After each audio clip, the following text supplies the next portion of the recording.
Good afternoon. Thank you for joining me. My name is Mara Grzenik. I'm the Family Engagement Coordinator at Stevenson High School.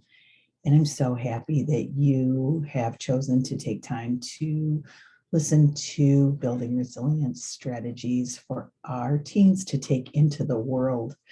It's a really interesting idea about how can we help our teens build resilience, especially after the last sort of year that we've gone through, which has really demanded that our teens think about how do I bounce back from something. But we, as the adults in their lives and the people who help them move forward through difficult times, are the people that can help them build strategies and understand how to take times when things don't go the way we want them to. How do we have the self-resilience and how do we move forward and achieve our goals and do what we want to in spite of the fact that things have not gone the way we want them to go, the way we plan for them to go, what we've always wanted them to go. And so we can still think about, even if our teens have gone through that, we can still think about having discussions about those things and helping our teens think about what it took to get through a difficult situation and how they can build upon those skills that they've learned already to move forward. So resilience is basically how do we bounce back when we're faced with unexpected events. So some people do this really, really well. We know that people are just, sort of in March of 2020 when things went really, really different for everybody. There were people that really just moved along and it felt like, wow, they are so good at just kind of taking what's been handed to them and moving forward. And then there's some people for whom it just is a sticking point. And that doesn't mean that you're a better person or you're not a better person. It means that there's just a practice of resilience, or it's just something that you didn't anticipate. And it is really a big deal. And it doesn't mean that if you're resilient at one point in your life that you will be resilient always, or if you're not resilient that you won't be resilient. It's about adaptation and how can you move forward. Everyone has resilience. Everyone has resilience. It's just how do you move forward through it. It doesn't mean that you don't feel the intensity of something that's happening or that you feel it too much. It means that you feel it, and how do you move through it? How do you advance through sort of that really unexpected situation and move on to the next thing and leverage what's happened. And what we can do as the adults in our teens' lives is we can help them think about when something happens that is unanticipated. And now seems like we're kind of moving through the pandemic now, but it could be something at school. It could be a game that you've always wanted to play. It could be a recital. It could be time with friends or family, whatever. The easiest thing to do is stop, take a minute, observe what is happening, acknowledge what is happening. Even if you or the people around you don't feel it's a big deal, it's a big deal to you.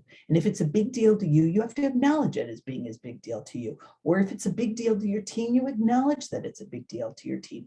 Yes, this is a big deal. This has happened. Then what am I going to do to, now that I know that something has happened, how am I going to reflect on what has happened? And how does that make me feel, right? So first, I'm going to stop and take a look at what's happened. Then I'm going to just take a breath and think about how is it making me feel? What has happened? What is happening? And then how do I want to think about moving forward in a mindful way that is respectful of me and respectful of what I want to do. So that doesn't mean that I'm going to move forward in a way that someone else wants me to move forward, or that, like if it's something that your teen is going through and you're like, hey, but it's not a big deal. It's a big deal to your teen. And so the best thing you can do is stop, respect the fact that they have told you this is a big deal. Try really hard not to be judgmental about it, because sometimes our teens, remember, we know they're teenagers, so they react in a lot of different ways to a lot of different situations. And sometimes it's something that we can understand, like, wow, that's a really big deal. Or sometimes it's like, wow, I really don't understand why you reacted that way. But best for us as the people who are building a trusting relationship with them is to sit back and acknowledge the way they feel, say, yes, I understand that. How are you going to move forward from this? Do not just, like, if it's a big deal to them, let them be in their big deal. Tomorrow, it may not be a big deal for them, but for right now, it's a big deal. And help them think about, how do they want to move forward mindfully with respect to themselves? What can they do? And then how do they want to plan to move forward through whatever's unexpected that has happened to them? Most important thing about resiliency is to have a positive attitude. How do you perceive your life? Some people look at all obstacles as an opportunity for growth, and some people see them as just another obstacle that I have to get through. Life is not easy for me. And you know what? Life may not be easy for them. It may be a lot of different things that they have to persevere through.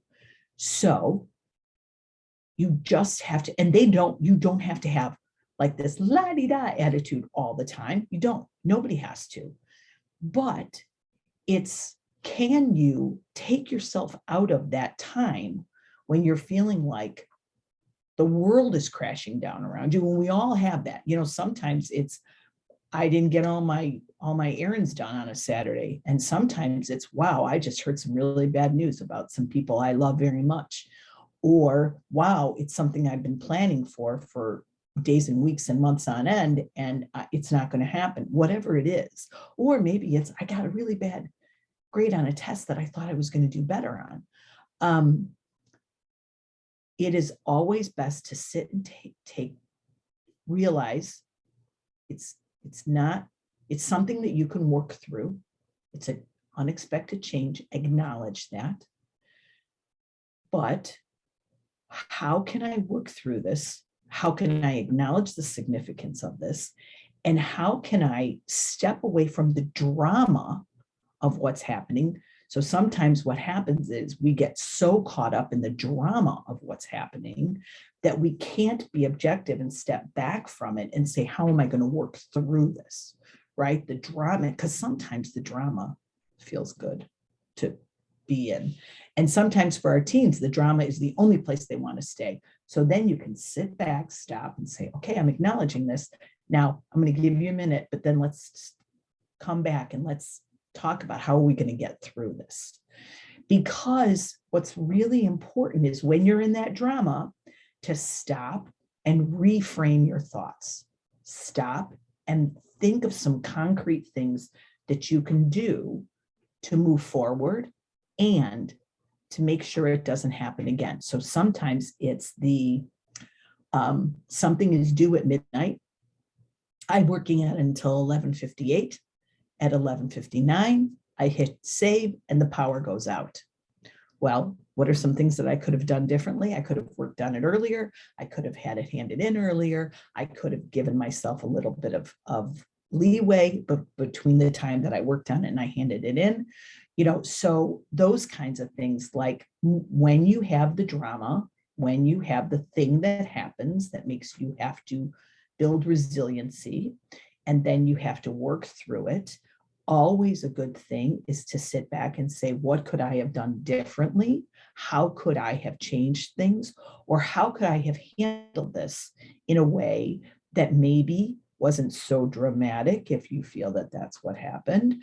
But really a good thing to do as the adult in your teen's life is to not tell them, hey, this is what you could have done, is to help them break it down into smaller parts and say, okay, well, what happened there? Could there have been anything that happened that you could do differently next time so that it doesn't happen? Now, we're not talking about the pandemic, because what could we have done? We're talking about things that happen. Maybe it's an argument with a friend or a missing assignment or something like that, that you can, as the adult in your teen's life, help them identify things that could have happened or factors that could have been mitigated, or, either or those kinds of things, so that later they can identify what obstacles might be in their way and then what paths they might want to take to help move forward if something should happen, right? And also like when to ask for help, right? So part of being resilient, part of resilience, the process of being resilient is to know, where can I go and ask for help if something happens to me? Who can I depend on? And certainly in an academic situation, that might be a tutor or the teacher or even a peer if that happens, right?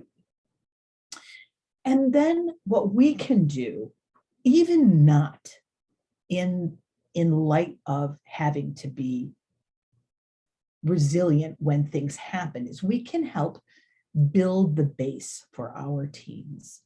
We can make sure that they have a good attitude, or help them think about their attitude, so that when things happen that they don't anticipate, they know it's in their control to get through it and past it, right?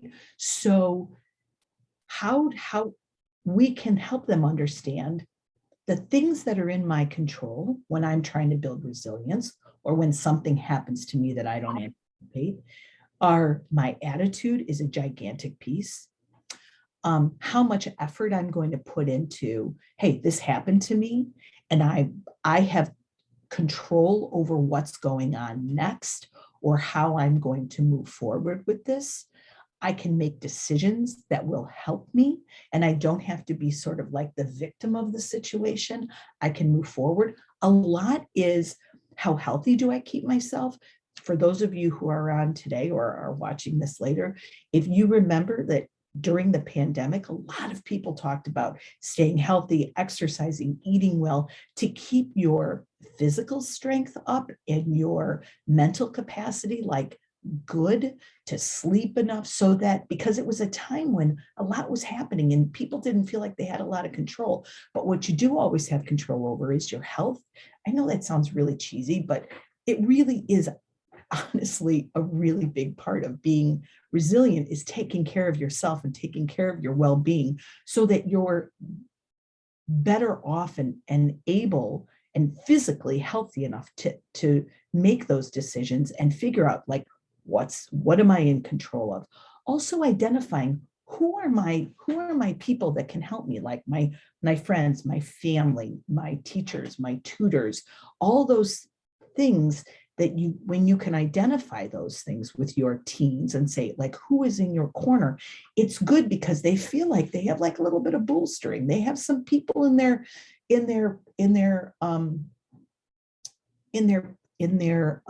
close arena that will be able to help them as they navigate future things that happen. Because we can't just say we're going to put our kids in a bubble or our teens in a bubble and not have anything happen to them, because that's like, as much as we would like that to happen, it's really not reality, right? And last March showed us that.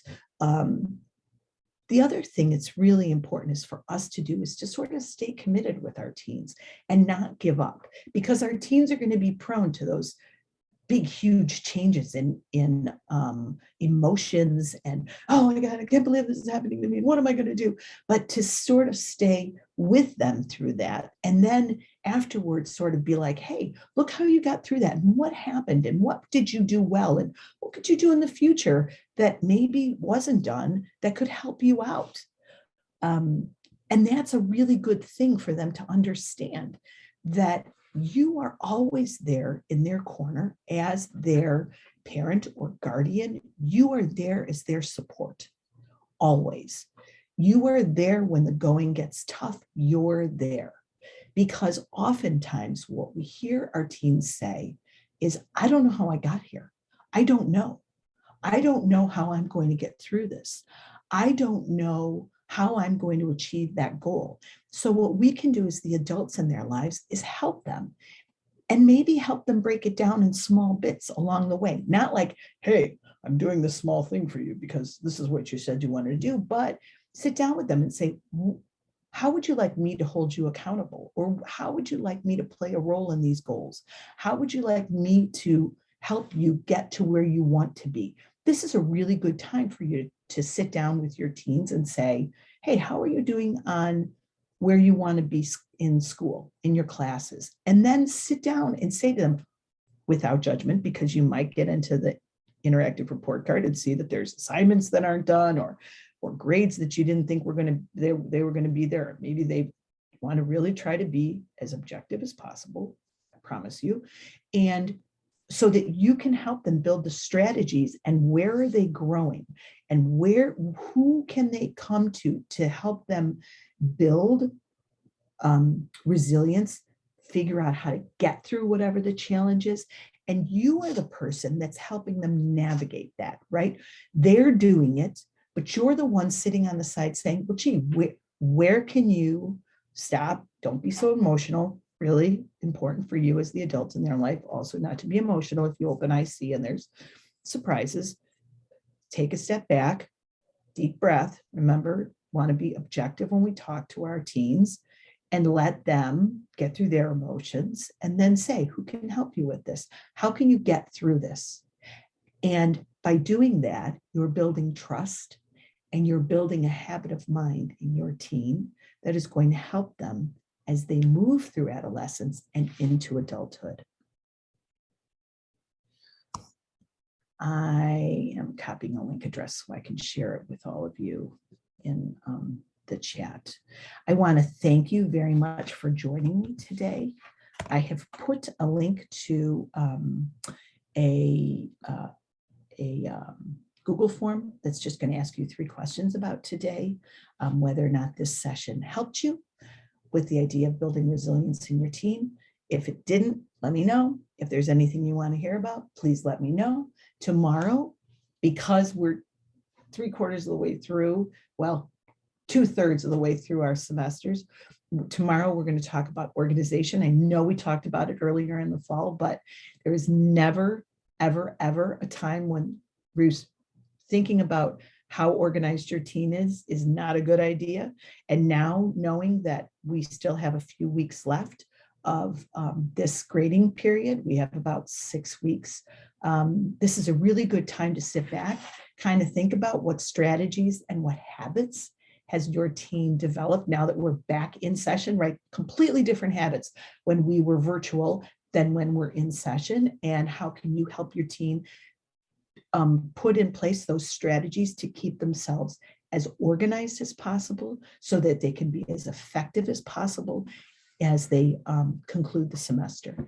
Thank you so much for joining me today. I hope this was of value to you. Take a minute and answer the survey if you'd like. Otherwise, have a great afternoon, and I will hopefully see you tomorrow at noon when we talk about how to be organized when you just can't even figure out how to find your pencil. Take care. Have a good afternoon. Bye, everyone.